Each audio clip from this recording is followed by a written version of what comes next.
नमस्कार दोस्तों, कैसे हैं। आज हम क्लास 9 का एनसीईआरटी का मैथ का एक्सरसाइज 1.1 को सॉल्व करने वाले हैं। इससे पहले हमने कल एक्सरसाइज 1.1 को सॉल्व कर चुका था। अगर आप लोगों ने वीडियो नहीं देखा है तो जाकर डिस्क्रिप्शन में लिंक है, वीडियो को देख सकते हैं। आइए देखते हैं क्वेश्चन क्या करता है।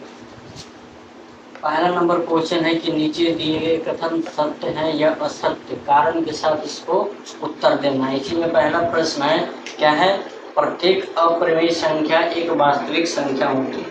इसको हल करने से पहले आपको वास्तविक संख्या का पता होना बहुत जरूरी है कि वास्तविक संख्या क्या है।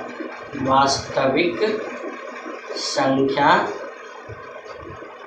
क्या है, तो इसका जो डेफिनेशन होता है कि परिमेय संख्या और अपरिमेय संख्या को वास्तविक संख्या कहते हैं। परिमेय संख्या और अपरिमेय संख्या को वास्तविक संख्या कहते हैं। अगर आप लोग ये भी नहीं जानते कि परिमेय संख्या क्या है और अपरिमेय संख्या क्या है, तो एक बार फिर से बोल रहे हैं। वीडियो मैंने कल एक्सरसाइज 1.1 में बता चुका है कि परिमेय संख्या क्या है और अपरिमेय संख्या क्या है, जाके वीडियो को देख सकते हैं। ठीक है, तो परिमेय संख्या और अपरिमेय संख्या को क्या कहते हैं, वास्तविक संख्या कहते हैं। यानी कि वास्तविक संख्या वो ऐसा है जिसमें परिमेय संख्या भी शामिल है और अपरिमेय संख्या भी शामिल है। परिमेय संख्या का एग्जाम्पल क्या होता है, परिमेय संख्या का एग्जाम्पल कल बताए थे। इसका एग्जाम्पल होता है जिसे P/Q को लिख सकते हैं, जैसे 2/4, 3/5, 1/2, √4 इसका पूर्ण वर्ग हो, वे क्या होता है, परिमेय संख्या होता है। 5/2 इस प्रकार क्या है, परिमेय संख्या। अपरिमेय संख्या क्या है, अपरिमेय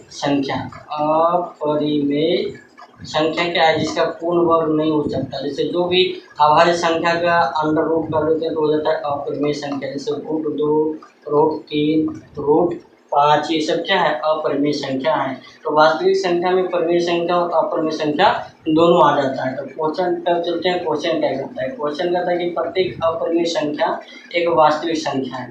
प्रत्येक अपरिमेय संख्या क्या है, वास्तविक संख्या है। बिल्कुल ये सही कथन है।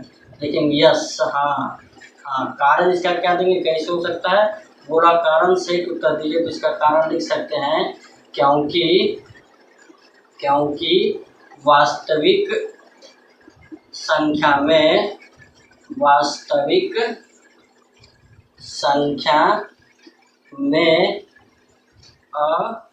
अपरिमेय संख्या शामिल होता है। क्योंकि वास्तविक संख्या में अपरिमेय संख्या होता है, यही आपका हो जाएगा क्या, राइट आंसर। आइए अब इसी का क्वेश्चन नंबर बी को सॉल्व करते हैं। क्वेश्चन नंबर बी क्या करता है, इसी में क्वेश्चन नंबर बी कहता है कि संख्या रेखा पर प्रत्येक बिंदु √m के रूप का होता है, जहां m एक प्राकृत संख्या है। इसको कैसे हल कर सकते हैं, इसको हल करेंगे, एक संख्या रेखा बनाएंगे।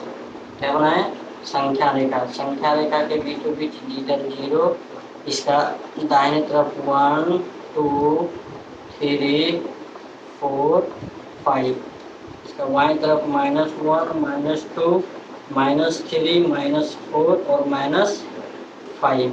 अब प्रश्न कहता है कि संख्या रेखा पर प्रत्येक बिंदु √m के रूप का होता है, यानी कि हर एक जो बिंदु है √m के रूप का है। जैसे कि इसमें तो जैसे 1 और 2, √2 इसका मान क्या आएगा, 1 पॉइंट कुछ आएगा, 1 पॉइंट समथिंग के रूप में आता है। तो क्या कर सकते हैं कि यहाँ पे जो संख्या रेखा इसको √m लिख सकते हैं। इसका जो आंसर हो जाएगा लिखेंगे नहीं। कारण क्या है, क्योंकि जो √m के रूप का नहीं होता है, क्योंकि संख्या रेखा पर क्या लिखेंगे, क्योंकि संख्या रेखा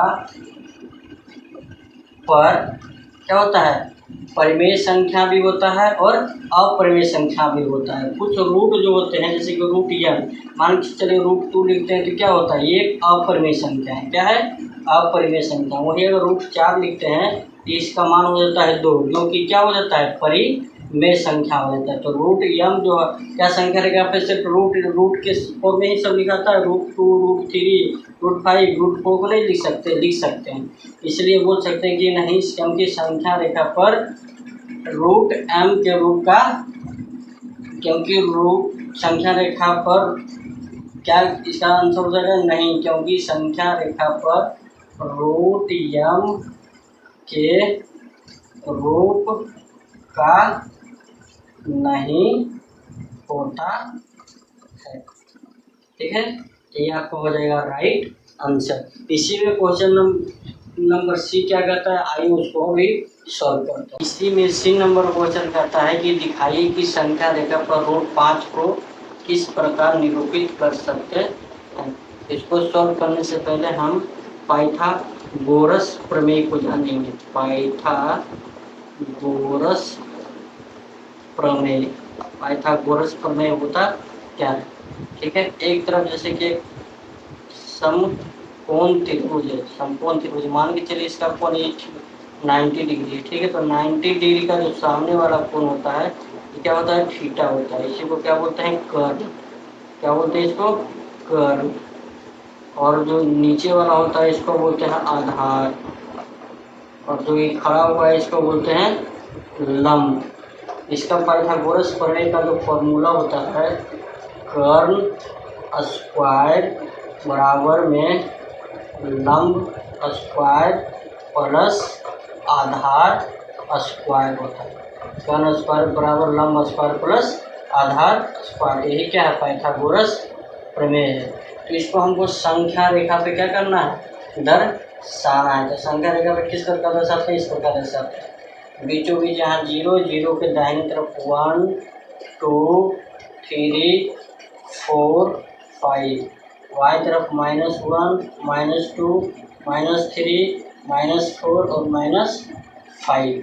अब इसको हमको √5 को संख्या रेखा पे दर्शाना है। ठीक है, तो यानी कि 5 को ऐसा दो संख्याओं के वर्गों का योग में तोड़िए जिसका जो मान हो जाए 5 के बराबर हो जाए। जैसे कि लंब स्क्वायर, इसको बोल सकते हैं 2 का स्क्वायर प्लस 1 का स्क्वायर, यानी कि बोल सकते हैं 2 का स्क्वायर कितना होता है, 4 प्लस 1 का स्क्वायर कितना होगा, तो 4 प्लस 1 कितना हो जाएगा, 5।